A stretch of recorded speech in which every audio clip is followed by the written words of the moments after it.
I'm John Moore, and I'm here with Alexandria Mellon to talk to you about our research into the security of Square Inc.'s mobile card reading device, the Square Reader. We'll also talk a little bit about mobile point of sale more generally, and why that's an interesting and timely research topic. First, a little bit about us. We are computer engineers with a focus in software engineering. I personally got into InfoSec in the younger years of my life, and that turned into research with a number of professors at Boston University in malware packing, embedded device firmware, and collaborative encryption.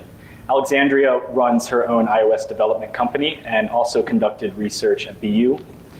She researched the security of TLS, password managers, and ransomware. Artem is our third member, and he can't be here, he's out of the country. All right, here's where we're headed. We're going to start off with a little bit of motivation and talk about mobile point of sale. Then we're going to jump into the specific vulnerabilities we found in the Square Reader. We'll talk also about how to prevent against these vulnerabilities and some challenges that Square faced in implementing fixes. So let's talk mobile point of sale.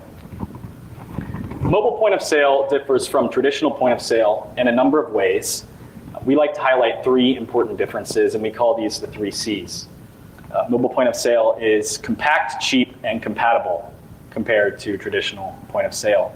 And because of this, it appeals especially to smaller merchants and merchants who are on the move, such as food trucks, coffee shops, salons, taxis, farmers at the farmers market, et cetera.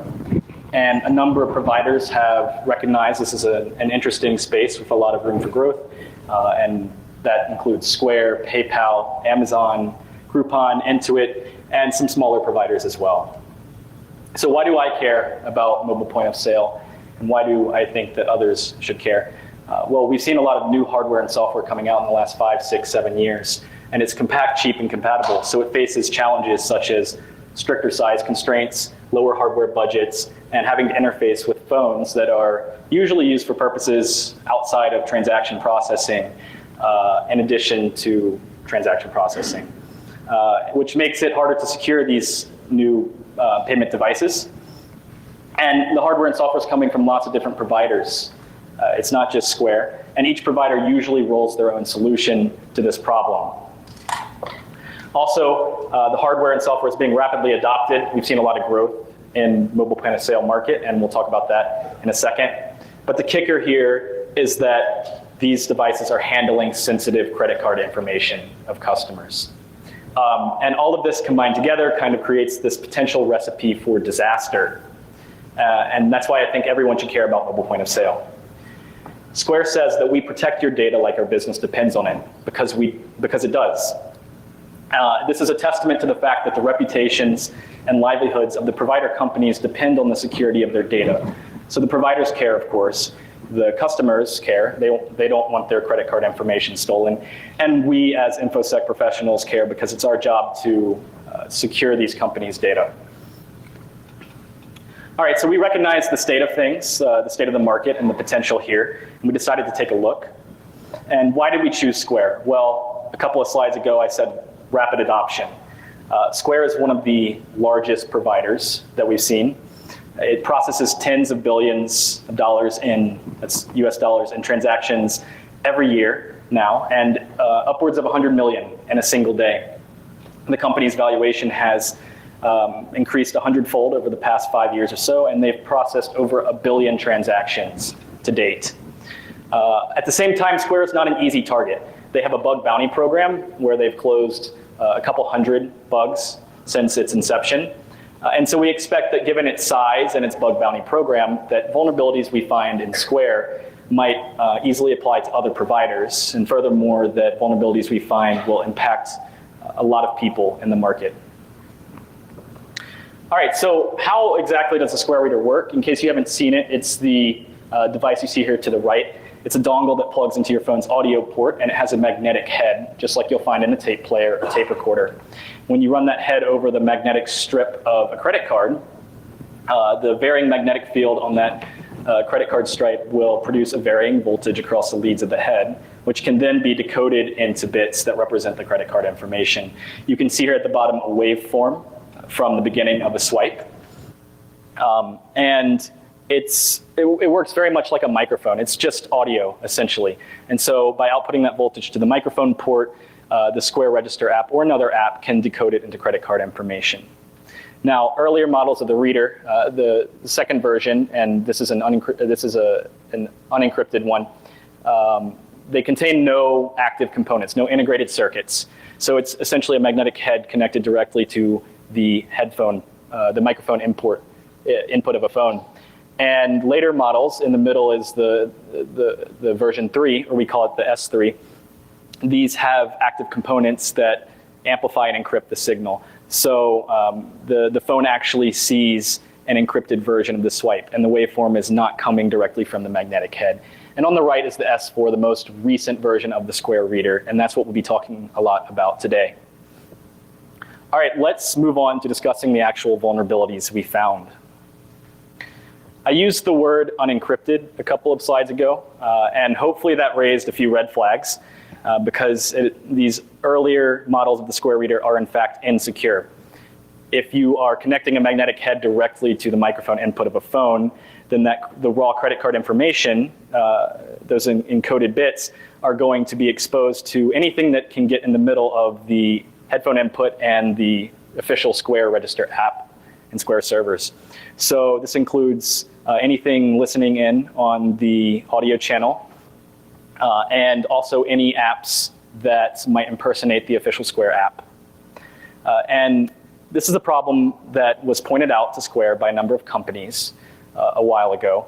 And Square's response was to implement encryption, and they deprecated the old readers in the process and said that they're no longer supported. And it turns out that we found this was not true up until just a month ago, that you could use any of the older models of the Square Reader with the Square Register app and still process transactions. And we found that to be a problem, given the potential for the man-in-the-middle attacks.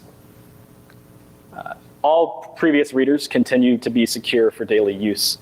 Square claimed this on their website up until May of this year, despite the fact that they had discontinued and deprecated the older unencrypted readers many years ago, and even the initial encrypted reader a year ago. So this claim can really violate the trust, which is sometimes blind trust, that consumers have in these companies. And it's important to be aware of the claims that you're making if you're offering payment solutions. Next up, we looked at replay attacks. So whenever you swipe the card, it produces essentially audio, right? And the question is, can we record that audio and play it back multiple times to the Square app to initiate transactions multiple times with the same swipe? And it turns out that we can't, because Square prevents against that, and that's great. When you look at an encrypted swipe, you're not just sending to Square servers the credit card information in encrypted form, but you're also sending a transaction counter. And that's produced by an integrated circuit in the actual Square Reader device.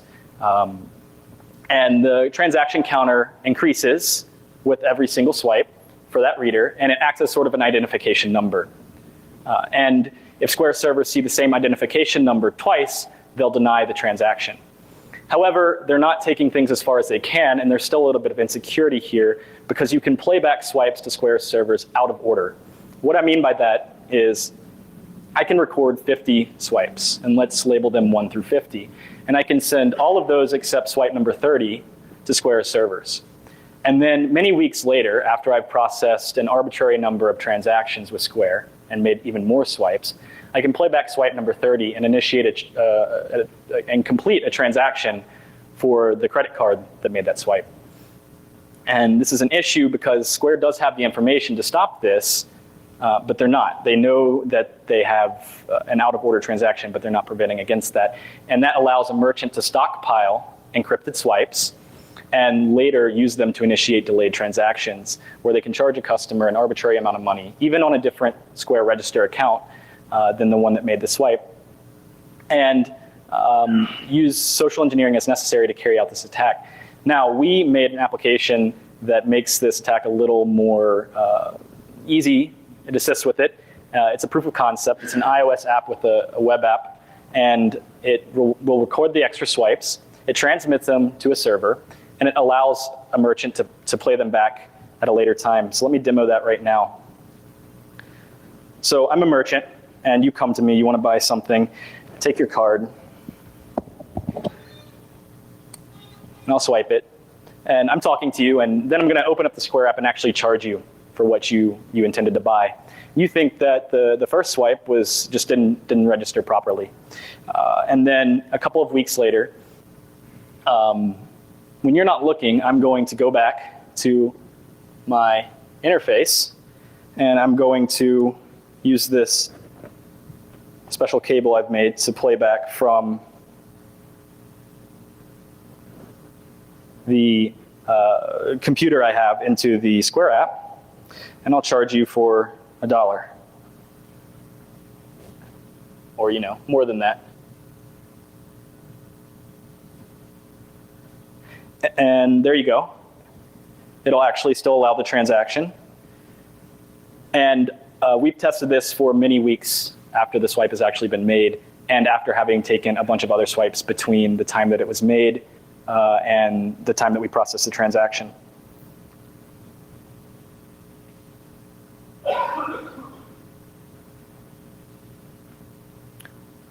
All right, so next up, we're going to jump into some hardware vulnerabilities we found, and I'm going to hand things over to Alexandria to take it from here. So Square isn't solely a software company, so we're going to take a look at the hardware vulnerabilities that we encountered, which their hardware is actually pretty cool, so it was fun. We started by dissecting a Square reader, and as you can see in the picture, this is what it looks like when you open one up. There's a ribbon cable that connects the, here I can point to it from this side, but it's not very noticeable. Anyway, there's a ribbon cable that connects the headphone jack to the magnetic head reader, which is in the middle, and at the bottom right is the encryption chip. Now, Square claims quite frequently in articles and on their website that they have point of swipe encryption. But as we can see from this image, that's not exactly true. At best, they can claim that they have point of swipe adjacent encryption because the encryption chip is not directly at the point of swipe on the magnetic head. And this is where the vulnerability we encountered lies. We did a hardware encryption bypass. We started by breaking open the Square reader. It has a tamper-resistant casing, which makes it temporarily fairly difficult to get into a Square reader until you have a little bit of experience with it without making any damage to the outer casing. Then we initiated a two-phase system. You start by putting a jumper connection at the two top contacts. There are actually a set of contacts in the top right-hand corner that you can probe with a voltmeter and see what parts of the circuitry they connect to. And if you take the two at the top, then you can bypass the encryption chip except for a little bit of background noise. In order to get rid of this background noise, all you have to do is either crush the encryption chip or crush one connection on the back of the ribbon cable. And crushing the connection is actually a much easier and more reliable way than crushing the chip. Here's a video of me actually implementing the hardware encryption bypass. It takes under 10 minutes to do, not sped up. As you can see, even though they have the tamper-evident casing, it becomes pretty easy to do it when you've had a little bit of practice, and you can crack them open like you're cracking clams. And the tools that it takes to do this are things that you can pick up at any Radio Shack. It takes a soldering iron, some solder, a little bit of wire, a screwdriver, and a pair of pliers, and that's it. And in reality, that's things that most of us have in our homes already. When crushing the encryption chip, you just want to make sure that you maintain the connection so that you still have a complete circuit.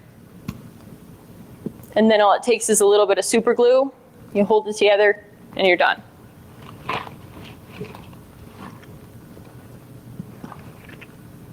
And it looks exactly like an encrypted version 4 Square reader, but it's unencrypted.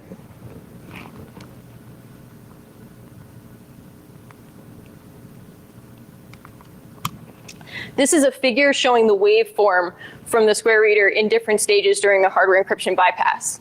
In green, you can actually see it with the encrypted signal. This is the Square reader, the S4 untouched. We haven't done anything to it. Then in blue, you can actually see what it looks like when you have done that jumper connection. You have that waveform, but it's being blocked by that background noise. The last one in pink is what it looks like when you've completed the entire hardware encryption bypass. You can see there's no noise and there's just this beautiful waveform. Now this is an attack vector in two ways. The first of which is a malicious merchant can easily use this to steal credit card information anonymously. Say I'm a malicious merchant, I go to the market selling raspberries, and I have a customer come up to me. All I have to do is take the now unencrypted reader, which to them looks like a completely encrypted reader and they have a lot of trust in.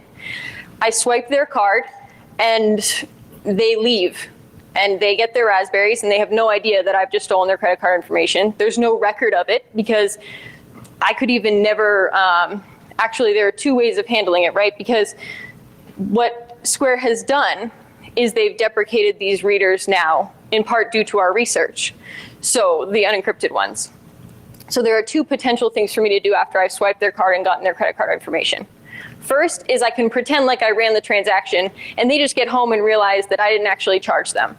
They don't know how to find me. They probably don't really remember my business name and I'm in the wind and I have their credit card information. The second route is to just pretend like the reader has been having issues lately and switch it out for an encrypted reader and then actually charge them. Either way, it hasn't raised that much suspicion and they have really nothing that ties you back to stealing their credit card information. Also, this is a quick, easy, and cheap way to make a credit card skimmer. Especially for someone who's a layman and doesn't have much experience with this sort of thing, it can be very hard to make a credit card skimmer that's small and easy to use for them. This is something that you can buy at Best Buy for $10 and then get a refund from Square for. So the cost of it is virtually nothing. We made an extension to the Swordfish app to facilitate this attack. It records a swipe, it transmits the audio to an external server, it decodes the audio, and then it stores it, and then it also sends it back to the iOS app. And we're going to show a demo of it.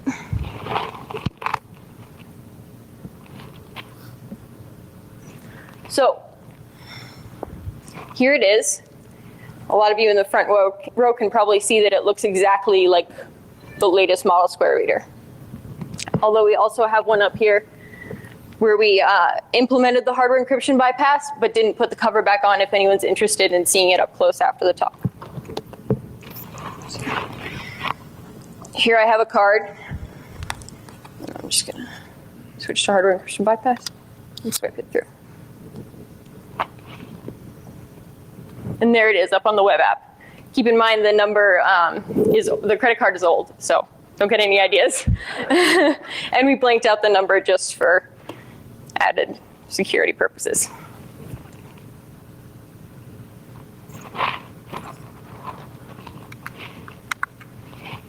So we're going to talk a little bit about countermeasures. And these countermeasures don't really just pertain to Square. They can pertain to any company working in this area or in a lot of other areas as well. The first thing for the software attack that's really important is to remove the claims of the old model security. If you know your product isn't secure, then you shouldn't be claiming it is. That's the bottom line. They should also enforce the deprecation of the old models. Instead of just saying it, they should implement it and make sure that it is bulletproof. Beyond that, you should definitely make sure that your products are easy to deprecate in case security issues come up. Implementing risk signals will help to prevent fraud so that you can easily alert your customers and you can be easily alerted that something isn't going quite right. Also, it would be important for this to decline the stale swipes based on a transaction counter. So if it's not monotonically increasing, don't let it happen.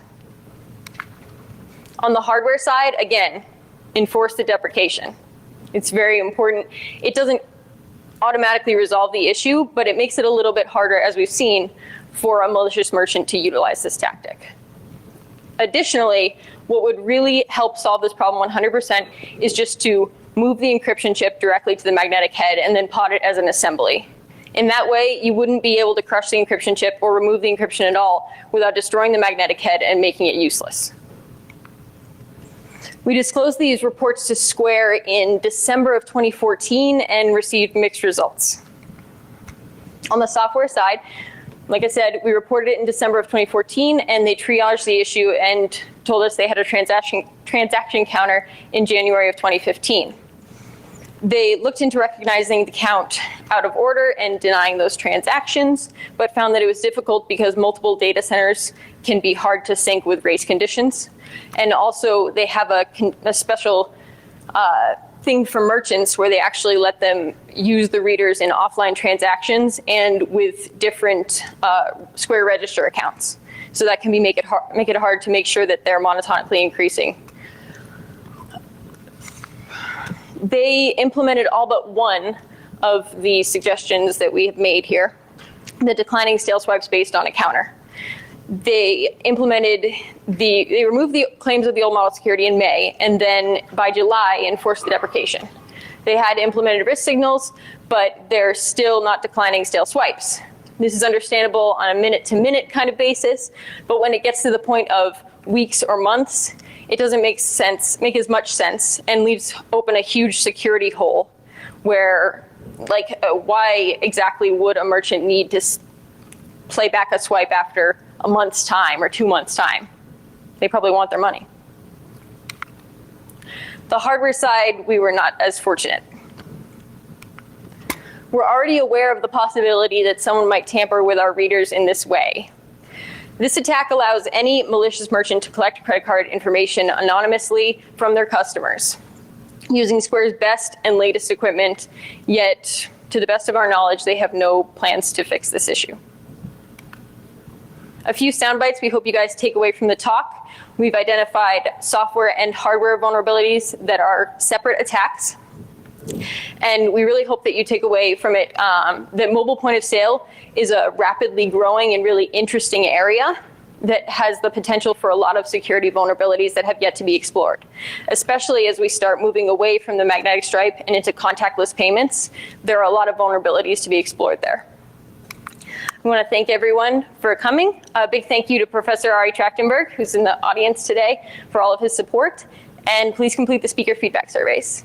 If you have any questions, feel free to stick around. Otherwise, feel free to go. Thank you.